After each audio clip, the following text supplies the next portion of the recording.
안녕하세요.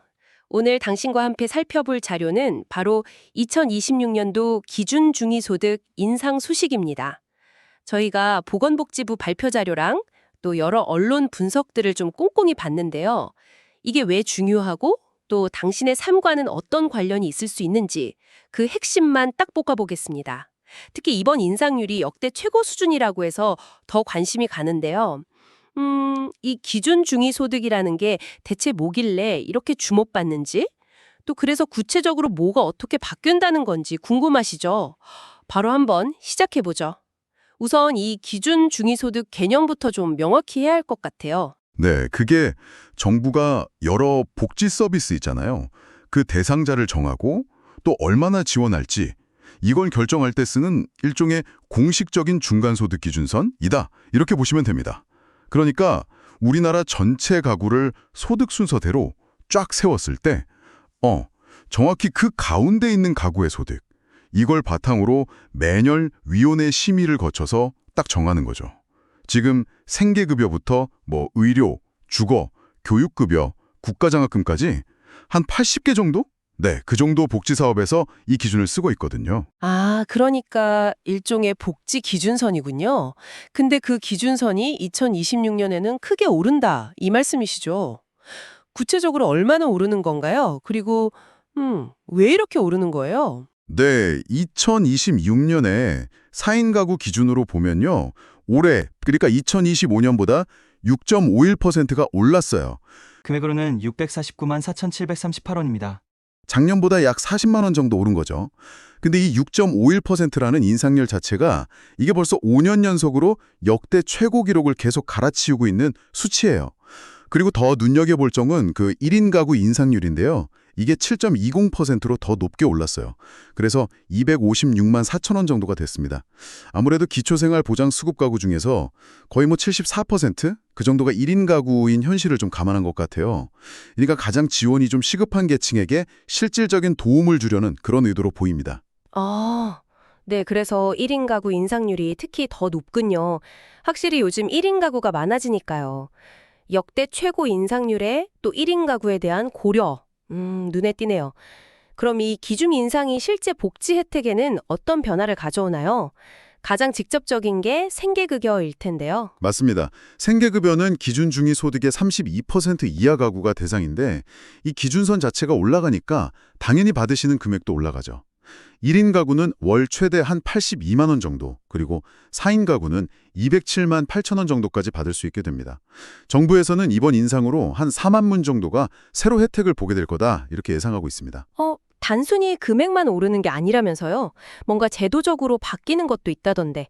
특히 청년이나 자동차 있는 가구에게 좋은 소식이 있다고요? 네네. 중요한 변화가 두 가지 있는데요. 첫 번째는 청년 근로소득 공제가 확대됩니다.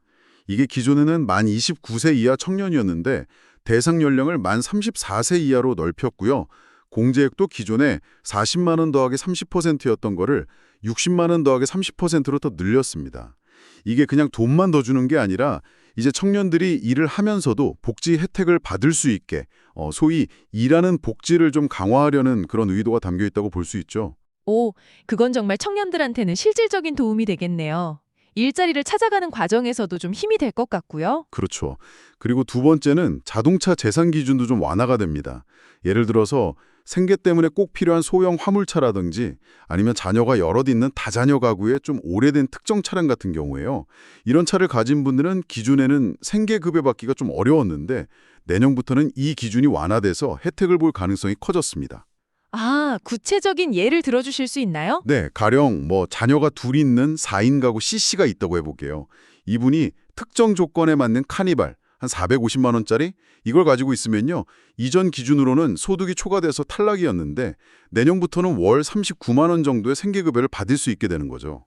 그렇군요. 상당히 구체적인 변화네요. 그럼 의료급여 쪽은 어떤가요?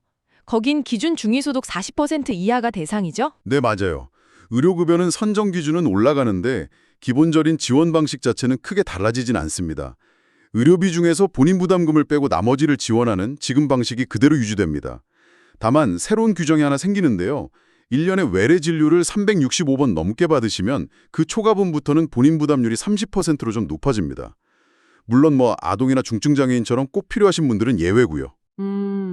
근데 의료급여는 그 부양 의무자 기준 때문에 말이 많지 않았나요? 그 부분 관련해서는 변화가 좀 있나요? 아, 네. 그게 사실 중요한 지점인데요.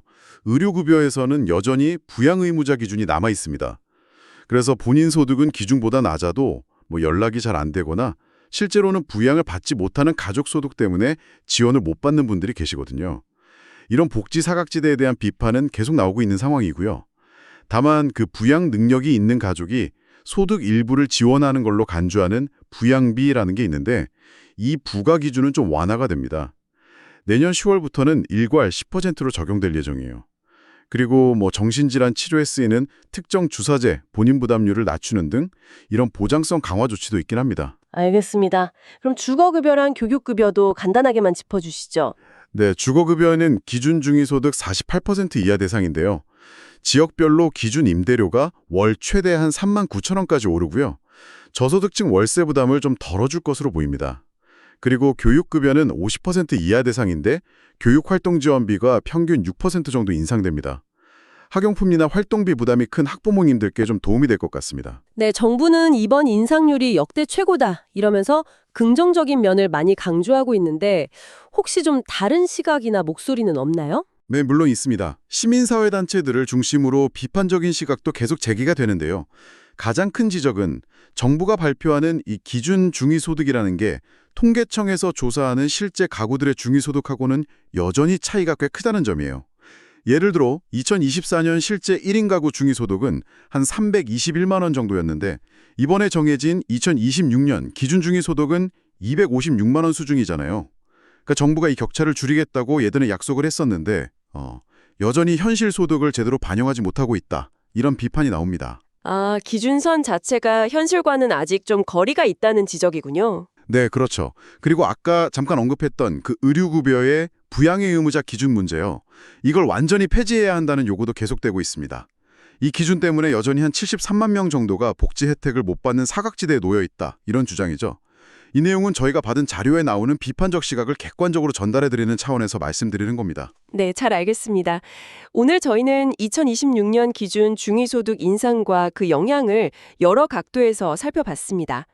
역대 최고 수준의 인상률, 특히 1인 가구에 대한 세심한 고려, 그리고 생계급여에서 청년 소득공제 확대나 자동차 기준 완화 같은 변화들은 분명 긍정적으로 평가할 만한 부분인 것 같습니다. 네, 맞습니다. 하지만 동시에 실제 소득과의 격차 문제라든지 또 의료급여에 여전히 남아있는 부양의무자 기준 같은 앞으로 풀어야 할 숙제도 남아있다는 점을 저희가 함께 확인했습니다. 마지막으로 당신에게 이런 질문을 한번 던져보고 싶습니다. 이번 인상이 분명 사회연 전망을 더 튼튼하게 하는 데 기여하는 측면이 있을 겁니다. 그런데 지금처럼 전국적으로 하나의 기준선을 사용하는 방식이 과연 지역마다 또 개인마다 처한 상황이 정말 천차만별인데 이런 다른 삶의 무게를 충분히 담아낼 수 있을까요? 어쩌면 앞으로는 좀 더 세분화되고 유연한 접근 방식이 필요하지 않을지 한번 같이 고민해 볼 지점이 아닐까 생각합니다.